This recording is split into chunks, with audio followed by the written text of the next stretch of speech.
let me ask you this question, because this was our Monday poll, and man, did I disagree with the poll result and the nature of the calls we received. The poll question Monday was, who do you blame more for the loss? The coaches or the players?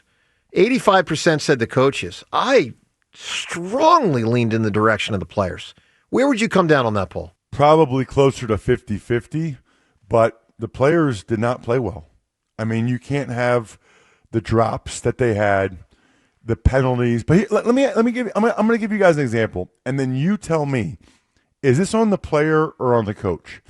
They throw a swing pass to Saquon. Darius Cooper is blocking like 7 yards downfield. He has a nice block. Saquon's about to run by him, and Cooper holds the guy. As the guy tries to make the tackle, Cooper's grabbing him outside, takes him to the ground. It's a holding penalty. So is that on the player because Cooper did a really dumb thing that he didn't need to do? When you're in space, you don't hold like that because the refs can all see you. It's a DB. It's Saquon Barkley. Let the guy try to make a tackle in space with an arm tackle. Is that on the player or is that on the coaches for having an undrafted rookie free agent out of Tarleton State in a big spot in a playoff game out there in a critical juncture? I can't answer that. Here's what I'd say to that. If you're going to have a kid like that out there, they're probably going to make some mistakes that cost you. I agree with that, but here's what I'll say, and I accept this as a fan. That's the price of doing business if I have 17 different players making $20 million or more.